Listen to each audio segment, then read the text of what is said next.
কিছু কিছু গল্পের শেষটা যে এতটা কষ্টের, এই গল্পটা না শুনলে কখনোই বুঝবে না। তো পুরো গল্পটি শুনুন। একটি 19 বছর বয়সী মেয়ে তার প্রেমিকের কাছে গিয়ে বলে, আমার 20তম জন্মদিনে তুমি আমাকে কি উপহার দিবে? ছেলেটি মুচকি হেসে বলল, এখনো তো অনেক সময় আছে, আর সময় হলে তুমি তোমার জন্মদিনের উপহার পেয়ে যাবে। বেশ কিছুদিন যাওয়ার পর একদিন হঠাৎ করে এই মেয়েটি অজ্ঞান হয়ে যায়। বাসার সবাই বেশ অস্থির হয়ে যায়, কিছুই বুঝে উঠতে পারছিল না কেউ কি হয়েছে মেয়েটার। তারপর সবাই মিলে তাকে হাসপাতালে নিয়ে গেল। হাসপাতালের ডাক্তার অনেক পরীক্ষা নিরীক্ষা করার পর তার পরিবারকে জানালো, সাদিয়ার হাতে একটা ছিদ্র ধরা পড়েছে। এখন যদি খুব তাড়াতাড়ি হার্ট পরিবর্তন না করা হয়, তাহলে হয়তো সাদিয়াকে আর বাঁচানো সম্ভব হবে না। সবাই এই কথাটি শুনে কান্নায় ভেঙে পড়লো। সাদিয়ার মা বাবা কিছুতেই মেনে নিতে পারছিল না। সাদিয়ার প্রেমিক সাকিব তার বিষয়ে ডাক্তারের কাছ থেকে সবকিছু শুনে বলল, এ কিছুতেই হতে দিবে না সে।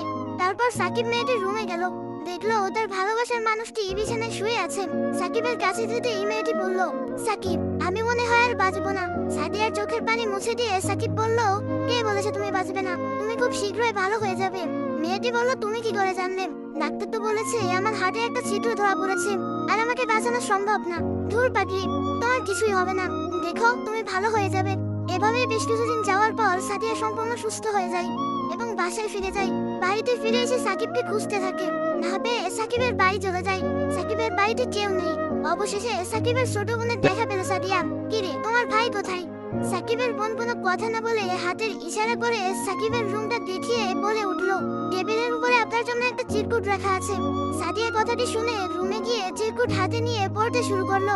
প্রিয়তমা, আমি জানি যেদিন তুমি এই চিরকুটটি হাতে পাবে সেদিন তুমি সম্পূর্ণ সুস্থ হয়ে যাবে, সবকিছু ঠিক হয়ে যাবে আগের মতো, যেমনটা আমি তোমাকে বলেছিলাম। আমি বলেছিলাম না কিছু হবে না, দেখছো তাই হয়েছে। তুমি আমার কাছে 20তম জন্মদিনের উপহার চেয়েছিলে না? অনেক ভেবেছি, কিন্তু তোমাকে কি উপহার দিব ভেবে পাচ্ছিলাম না। তোমার অসুস্থতার কথা যখন ডাক্তারের কাছ থেকে শুনলাম, যখন বললো একটা হার্ট খুঁজতেছিল, তখন মনে হলো তোমার জন্য এর চাইতে ভালো কোনো উপহার হয় না।